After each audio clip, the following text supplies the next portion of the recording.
Abu Nawas dan pengemis yang kedinginan dalam kolam. Ada seorang saudagar di Baghdad yang mempunyai sebuah kolam yang airnya terkenal sangat dingin. Konon tidak seorang pun yang tahan berendam di dalamnya berlama-lama, apalagi hingga separuh malam. Siapa yang berani berendam semalam di kolamku, aku beri hadiah 10 dirham, kata saudagar itu. Ajakan tersebut mengundang banyak orang untuk mencobanya, namun tidak ada yang tahan semalam, paling lama hanya mampu sampai sepertiga malam. Pada suatu hari datang seorang pengemis kepadanya. Maukah kamu berendam di dalam kolamku ini semalam? Jika kamu tahan aku beri hadiah 10 dirham, kata si saudagar.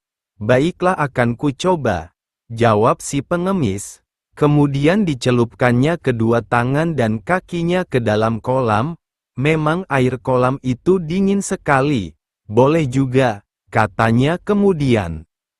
Kalau begitu nanti malam kamu bisa berendam di situ, kata si saudagar. Menanti datangnya malam si pengemis pulang dulu ingin memberitahu anak istrinya mengenai rencana berendam di kolam itu. Istriku, kata si pengemis sesampainya di rumah, bagaimana pendapatmu bila aku berendam semalam di kolam saudagar itu untuk mendapat uang 10 dirham? Kalau kamu setuju aku akan mencobanya. Setuju, jawab si istri, moga-moga Tuhan menguatkan badanmu. Kemudian pengemis itu kembali ke rumah saudagar. Nanti malam jam 8 kamu boleh masuk ke kolamku dan boleh keluar jam 6 pagi, kata si saudagar, jika tahan akan ku bayar upahmu. Setelah sampai waktunya masuklah si pengemis ke dalam kolam. Hampir tengah malam ia kedinginan sampai tidak tahan lagi dan ingin keluar. Tetapi karena mengharap uang upah 10 dirham, ditahannya maksud itu sekuat tenaga. Lah kemudian berdoa kepada Tuhan agar airnya tidak terlalu dingin lagi. Ternyata doanya dikabulkan. Ia tidak merasa kedinginan lagi. Kira-kira jam 2 pagi anaknya datang menyusul. Lah khawatir jangan-jangan bapaknya mati kedinginan. Hatinya sangat gembira ketika dilihat bapaknya masih hidup. Kemudian ia menfalakan api di tepi kolam dan menunggu sampai pagi. Siang harinya pengemis itu bangkit dari kolam dan buru-buru menemui si saudagar untuk minta upahnya. Namun saudagar itu menolak membayar. Aku tidak mau membayar, karena anakmu membuat api di tepi kolam, kamu pasti tidak kedinginan. Namun si pengemis tidak mau kalah, panas api itu tidak sampai ke badan saya. Selain apinya jauh, saya kan berendam di air, masak api bisa masuk ke dalam air. Aku tetap tidak mau membayar upahmu, kata saudagar itu ngotot. Sekarang terserah kamu, mau melapor atau berkelahi denganku, aku tunggu. Dengan perasaan gondok pengemis itu pulang ke rumah, sudah kedinginan setengah mati, tidak dapat uang lagi. Pikirnya, lah kemudian mengadukan penipuan itu kepada seorang hakim. Boro-boro pengaduannya didengar, hakim itu malahan membenarkan sikap sang saudagar. Lantas ia berusaha menemui orang-orang besar lainnya untuk diajak bicara, namun ia tetap disalahkan juga. Kemana lagi aku akan mengadukan nasibku ini, kata si pengemis dengan nada putus asa. Ya Allah, Engkau jugalah yang tahu nasib hambamu ini, mudah-mudahan tiap-tiap orang yang benar Engkau menangkan. Doanya dalam hati, lah pun berjalan mengikuti langkah kakinya dengan perasaan yang semakin dongkol. Dengan takdir Allah, ia bertemu dengan Abu Nawas di sudut jalan. Hai, hamba Allah, tanya Abu Nawas, ketika melihat pengemis itu tampak sangat sedih. Mengapa Anda kelihatan murung sekali, padahal udara sedemikian cerah? Memang benar hamba sedang dirundung malang, kata si pengemis. Lantas diceritakan musibah yang menimpa si pengemis sambil mengadukan nasibnya. Jangan sedih lagi, kata Abu Nawas ringan. Insya Allah aku dapat membantu menyelesaikan masalahmu. Besok datanglah ke rumahku dan lihatlah caraku. Niscaya kamu menang dengan izin Allah. Terima kasih banyak, Anda bersedia menolongku, kata si pengemis. Lantas keduanya berpisah. Abu Nawas tidak pulang ke rumah, melainkan menghadap Baginda Sultan di istana. Apa kabar, hai Abu Nawas? Sapa Baginda Sultan begitu melihat batang hidung Abu Nawas. Ada masalah apa gerangan hari ini? Kabar baik, ya Tuanku Syah Alam, jawab Abu Nawas. Jika tidak keberatan Patik silahkan Baginda datang ke rumah Patik, sebab Patik punya hajat. Kapan aku mesti datang ke rumahmu? Tanya Baginda Sultan. Hari Senin jam 7 pagi, Tuanku, jawab Abu Nawas. Baiklah, kata Sultan, aku pasti datang ke rumahmu. Begitu keluar dari istana, Abu Nawas langsung ke rumah saudagar yang punya kolam. Kemudian ke rumah Tuan Hakim dan pembesar-pembesar lainnya yang pernah dihubungi oleh si pengemis. Kepada mereka Abu Nawas menyampaikan undangan untuk datang ke rumahnya Senin depan, hari Senin yang ditunggu. Sejak jam 7 pagi rumah Abu Nawas telah penuh dengan tamu yang diundang, termasuk Baginda Sultan. Mereka duduk di permadani yang sebelumnya telah digelar oleh tuan rumah sesuai dengan pangkat dan kedudukan masing-masing. Setelah semuanya terkumpul, Abu Nawas mohon izin kepada Sultan untuk pergi ke belakang rumah.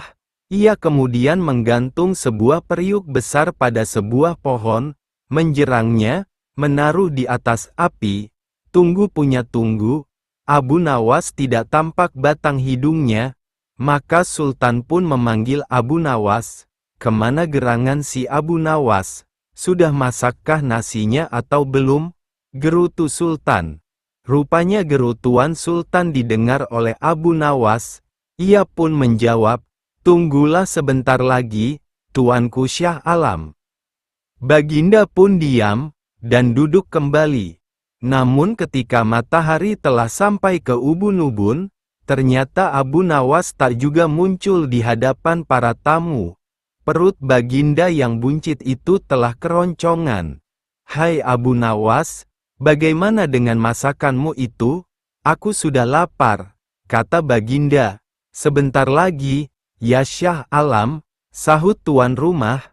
Baginda masih sabar. Ia kemudian duduk kembali.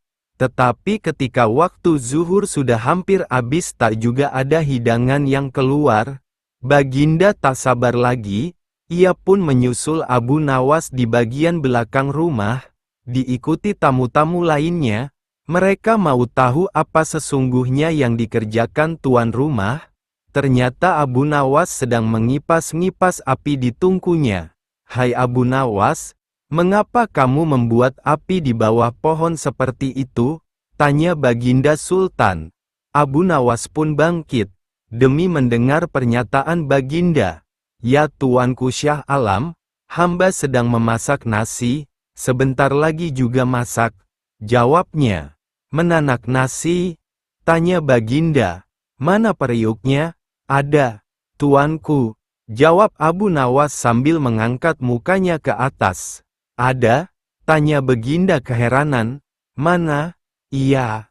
Mendongakkan mukanya ke atas mengikuti gerak Abu Nawas. Tampak di atas sana sebuah periuk besar bergantung jauh dari tanah. Hai, Abu Nawas, sudah gilakah kamu? Tanya Sultan. Memasak nasi bukan begitu caranya, periuk di atas pohon, apinya di bawah, kamu tunggu 10 hari pun beras itu tidak bakalan jadi nasi.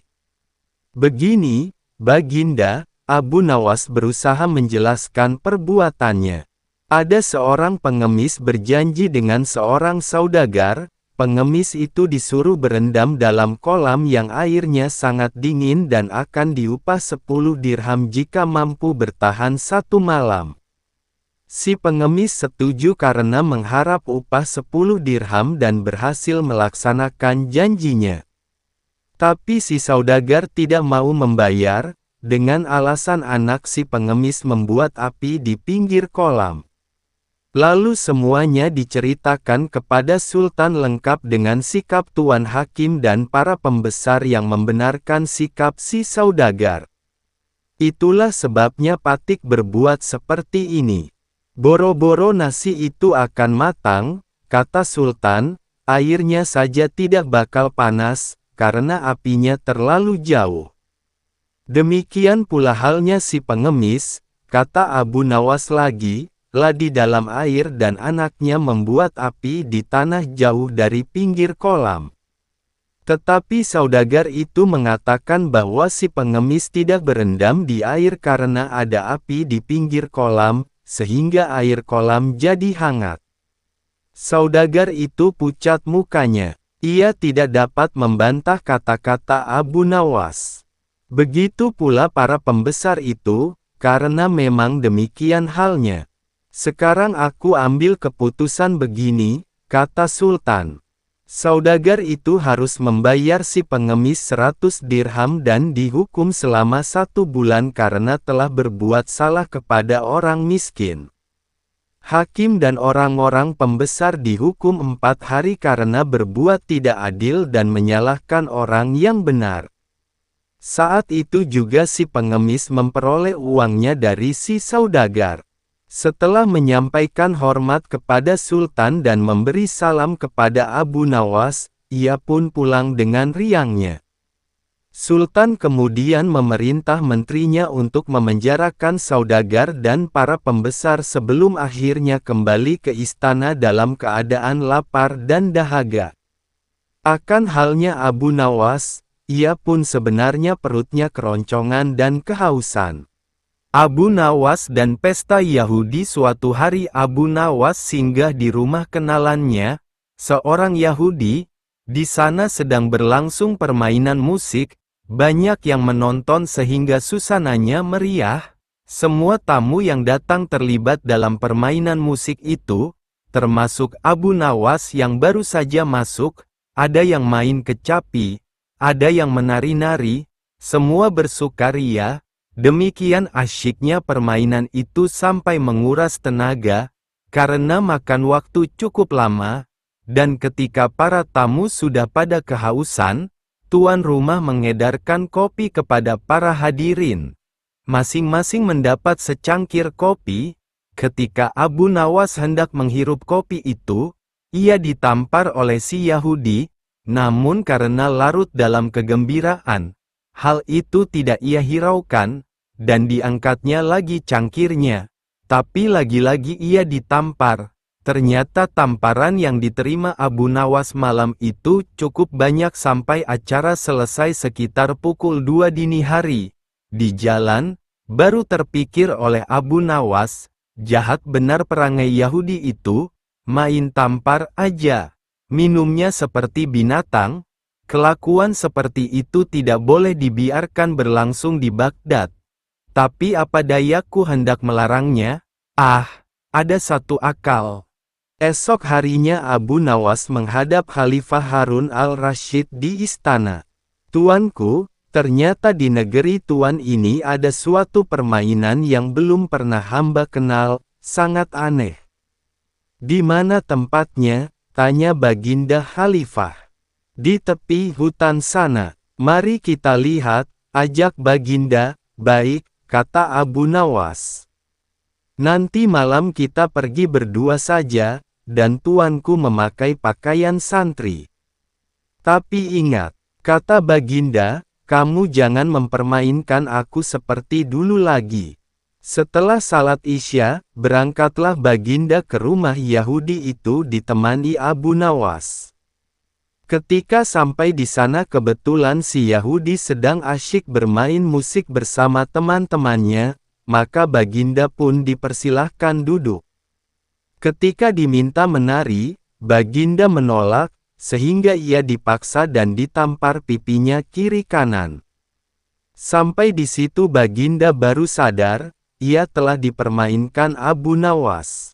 Tapi apa daya, ia tidak mampu melawan orang sebanyak itu. Maka menarilah Baginda sampai perlu membasahi badannya yang gemuk itu. Setelah itu barulah diedarkan kopi kepada semua tamu. Melihat hal itu Abu Nawas keluar dari ruangan dengan alasan akan kencing, padahal ia langsung pulang.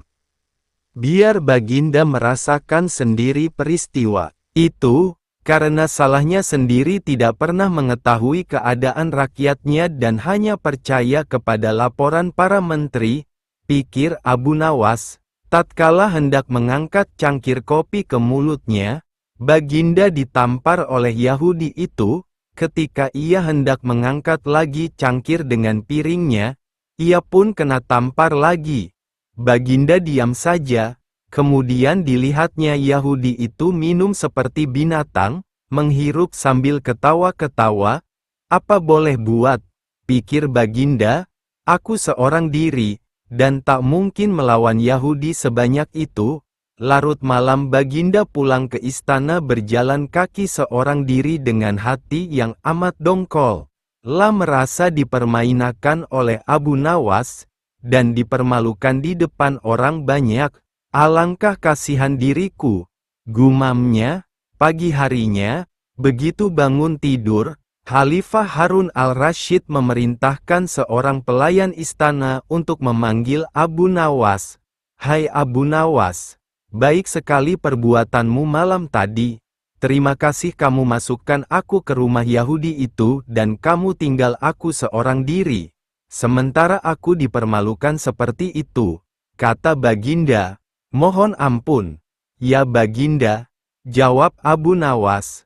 Malam sebelumnya hamba telah mendapat perlakuan yang sama seperti itu. Apabila hal itu hamba laporkan secara jujur, pasti Baginda tidak akan percaya. Maka hamba bawa Baginda ke sana agar mengetahui dengan mata kepala sendiri perilaku rakyat yang tidak senonoh seperti itu. Baginda tidak dapat membantah ucapan Abu Nawas, lalu disuruhnya beberapa pengawal memanggil si Yahudi. Hai, Yahudi, apa sebab kamu menamparkan aku tadi malam? Baginda bertanya dengan sengit, dari mana kamu memperoleh cara minum seperti hewan? Ya Tuanku Syah Alam, jawab si Yahudi, sesungguhnya hamba tidak tahu akan duli Syah Alam. Jika sekiranya hamba tahu, masa hamba berbuat seperti itu? Sebab itu hamba mohon ampun yang sebesar-besarnya. Sekarang terimalah pembalasanku, kata Baginda. Yahudi itu dimasukkan ke dalam penjara. Dan sejak itu diharamkan orang bermain serta minum seperti binatang. Mereka yang melanggar larangan itu dihukum berat. Abu Nawas dan mimpi indah seorang pendeta dan seorang rahib berencana memperdayai Abu Nawas.